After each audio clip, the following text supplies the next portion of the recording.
Alexa, how many days until Christmas? Christmas is in 78 days, on Friday, December 25th, 2020. Wow. And 16 days until the Hallmark Countdown to Christmas. And just seconds, just seconds before we announce our first guest. Speaking of the Hallmark Countdown to Christmas, October 24th, Jingle Bell Bride. We have based on the novel by Scarlett Wilson. Want to give writers a shout out since Ronnie Rowe Jr. Alexa, roll clip. Okay, Do the intro? You Okay. do the intro. Hi. Hello. So we are joined by Ronnie Rowe Jr. today. He plays the romantic lead in Jingle Bell Bride, which is the Hallmark Countdown to Christmas first original movie launching the entire 2020 Countdown to Christmas. Ronnie, we are so excited to have you joining us today. Thank you so much for having me. I appreciate it. And what a thrill to get to be the inaugural original movie that launches the entire Countdown to Christmas. You must know that everyone is waiting for this. Yeah. I'm seeing the excitement, so I'm pretty excited about that as well. So yeah. And are you starting to get a sense of just the huge fan base that Hallmark has for this countdown? Like now that you're attached to this franchise, are you feeling that love and excitement? Most definitely. It's been great. So yeah, I'm excited. I hope everyone likes it. Well, it's such an exciting premise. Now, do you want to talk a little bit about Jingle Bell Bride? All right, we'll start with that. I wanted to, yes, let's start with that. I'm Allison, by the way. Oh, and I'm Cinnamon. I'm Cinnamon.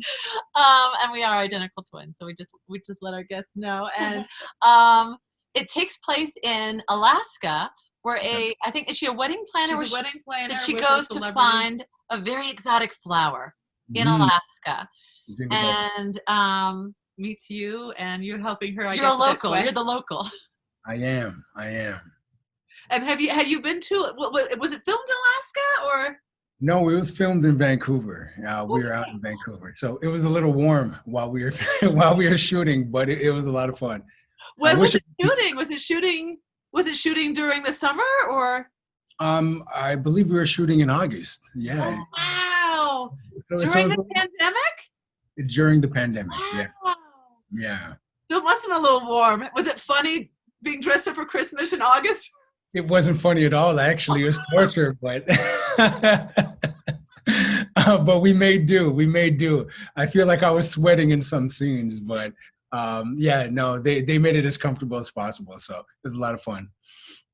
And so before we go into more about the film, because we do have some questions about behind the scenes, one thing we love about you, we saw you on Instagram, and you have such a positive energy. You have such a light about you where you're just spreading basically what we believe too, just trying to spread optimism and enthusiasm and support. And do you want to talk a little bit about that, or what your mantra is, or how you live your life? I appreciate that first off, and I'm glad that it's felt. And if I had a mantra to share, it would be that positive thoughts manifest positive results.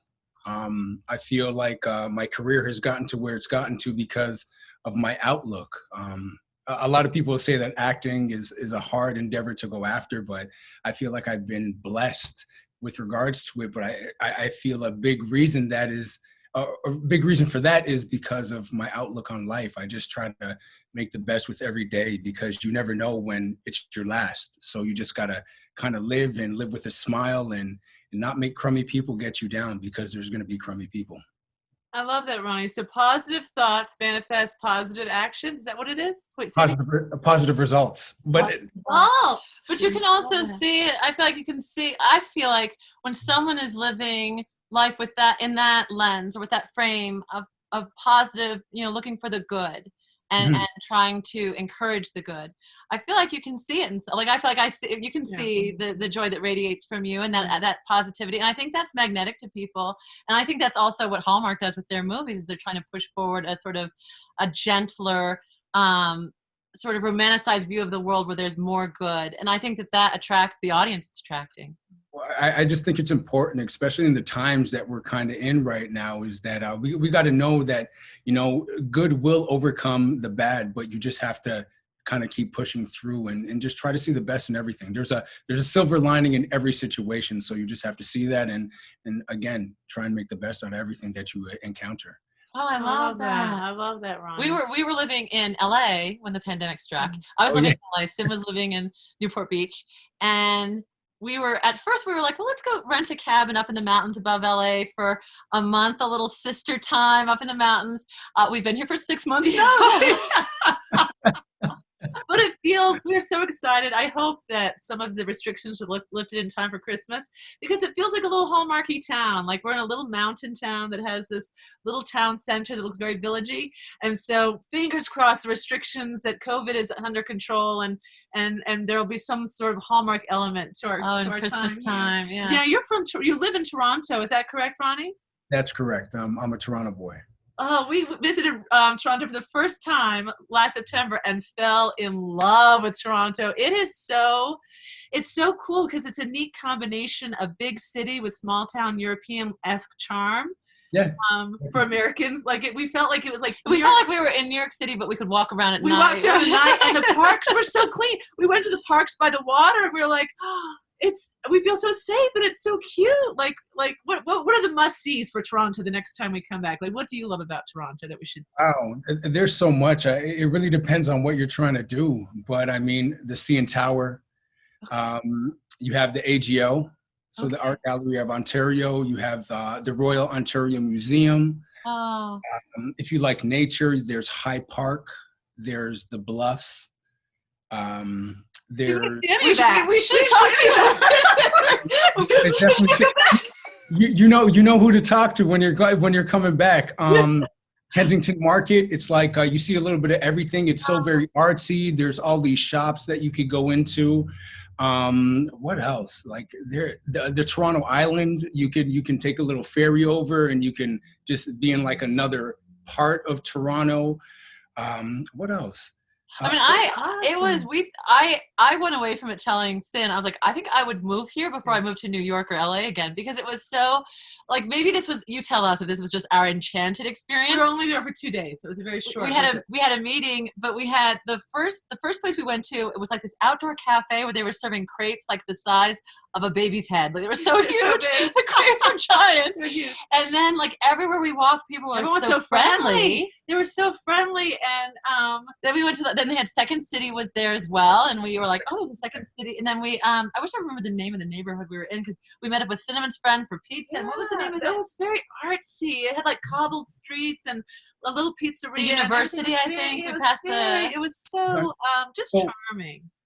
Like Distillery District would have been another place that you guys would love to go, which like it kind of sounds very similar to what you're talking about. So there's a lot of places in Toronto, but I think what's lovely about Toronto is that it emulates so many different cities like in the US, like New York and Chicago, so like that's why so many shows shoot here, because it emulates those places. That's a good. Now you started acting at a very young age in school with musical theater. So you were bitten by the bug very, very young. I mean, I think the bug bit me. It was a teacher that kind of forced us into it, but it was just an organic, like, love child. You know what I mean? I remember memorizing lines, and I'm like, how do I even remember these lines? Like, this doesn't even make sense. And I'm so glad that teacher, Mr. Baumgartner, by the way, he's the one that kind of put us on and exposed me to this whole different world, and it allowed me to be the creative that I think I am. How did you feel on stage? I mean, there's nothing like it, is it? The audience, and the energy. It's so great. Like, I'm a very introvert sometimes, but if you put a camera on, like, I turn into like this different thing. It's so weird, but like on stage, I think it's such a lovely dynamic, because you get to feed off of the audience so much. You know what I mean? So if they're on the journey with you, they begin to tell the story for you. And that's what I really love about theater. I think theater is one of my favorite mediums, to be quite honest, because of that intimacy of it. Yeah, the feedback is immediate. And I think you're onto something with the introvert thing, because believe it or not, we were very, very, very shy in school. In fact, our kindergarten teacher asked our parents if we knew how to speak, because we just wouldn't say a word. But then I was cast in the title role of our kindergarten play. It was a rabbit. It was an Easter play, and I played the rabbit. But I think from that moment on, it became like an outlet. Like, I was like, I got to be whoever I wanted to be on stage. It gave me permission to use all those emotions and feelings and voices and be Well, loud. Sin was like, even in high school, so shy in high school, so shy in high school, both of us. And Cinnamon announced, I think senior year, she was going to audition for the high school play. Oh, it's junior year? For West Side Story. Yes. And I was like, in my mind, I was like, why would Sin ever? And we were in a very big high school. I think it was like 700 in our graduating class, huge in Connecticut. Wow. And I was so shocked that Sin was going to do this. And as a twin, I was like, I'm not going to do that. Is there something wrong with me that I'm not going to do that? And Cinnamon, who was this, as I get very, very shy, steps on stage, has like one line, brings down the house. I might have had 3 or 4 lines, but it felt like one. You played that? Oh, because your character was. I played the teacher in West Side Story. And many people might think there wasn't a teacher in West Side Story. Maybe there wasn't. They gave me 3 or 4 lines, but there you go. It was amazing because when I walked through my school the next day, people were coming up to me, high-fiving me just for having because they knew how shy I was. Like, I had a reputation for being very shy. And they're like, oh, you did it. So it's cool to hear the other introvert people that you still find that outlet. Do you want to stay in theater or balance the two between TV and theater? I would love to do a theater show at least once a year if I could. I think it sharpens my tool like no other, you know, and it's the repetition of it.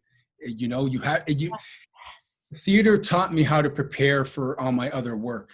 And it's because I knew what my bare minimum was, if I wanted it to be okay, but I also knew if I put in a certain amount of repetitions that I can get get what I wanted out of a character. So yeah, I love theater. Do you have a memorable play you did even at the grade school or high school level that like a character that just spoke to you felt that really was a turning point for you? It wasn't in elementary school. It was actually in my adult life, but it was from a play called Jesus Hopped the A-Train. By Stephen Adley Gurgis. If you guys get a chance, you should read it. It's beautiful, but it's about a prisoner on death row. Oh, yeah, I got to play that prisoner, and just so he was a serial killer, but the fact that the audience loved my character blew my mind. Knowing that he was a serial killer, but because of how I portrayed it, like what I put into him and in my heart, people fell in love with him. And I'm like, that's what art is. You know, you can relate with somebody even if they've done some very nasty things. Yeah, show the humanity. That's a testament to your abilities. And I wish did they film it or put it as a short or something? I wish there was a movie version. I wish I could see you in that. No. But I'm hoping to do it again, actually. It's a beautiful play. It really is. Yeah, if you guys get a chance, you should definitely read it. It's lovely. It's musical. It's poetry. It's fantastic. So you sing. Are you a part of a band or anything for your singing? Oh no, it's not a musical, but it has musicality within it. Oh, okay. I'll never claim to be a singer. I can hold a note, but I'll never claim to be a singer at all. Oh, well, so now back to Jingle Bell Bride. How was the filming of that like? What were your favorite moments? Is there anything we should look at for, or what's? I mean, it was amazing, and it was amazing because I think just on a whole, the energy was just so loving and supporting and welcoming, and everybody was kind of on the same page. And Julie Gonzalo is just so lovely. She made it easy to fall in love with her. She's just a lovely human being and a lovely person, and we had a lot of fun. So I think it plays on screen because we genuinely really just enjoyed each other. And hopefully you guys see that. Oh, I can't wait. And I feel like the Hallmark family is so, they're so close-knit and so loyal that I feel like now that because this is your first Hallmark movie, isn't it, Ronnie? Yeah, this is my intro. Like we're gonna see a lot of you after this, because they're very good about like once you're in, you can't get out, Ronnie. You guys are stuck with me. We're gonna be doing this again, hopefully, at the time. Oh, it's becoming a tradition, an annual tradition. Well, good segue. Speaking of which, do you have any favorite family Christmas traditions, or how do you celebrate the season? You know what? It's more just being around my family more than anything else. I don't get gifts like I used to, unfortunately. But you know, it's just being around my mother and my father and my sister and my nephews and just kind of seeing them enjoyed. I just love seeing that and just being around them and the food. Yeah. your family you've got family from Jamaica and Cuba, do you? Yeah. My mother is half Cuban, half Panamanian, and then my father's Jamaican, but they were both born in Jamaica. So I love Cuban food. So I imagine your table has quite an eclectic. You've got a lot of fun. it's fantastic. I'm very thankful every time the holiday season comes because my mom goes to town and I love it. I absolutely love it. Do you credit your parents, your family for your positive outlook or how you live your life with this? No, I'm not gonna. No, I'm kidding. For sure. Of course not. No, definitely. My mother's like a big believer.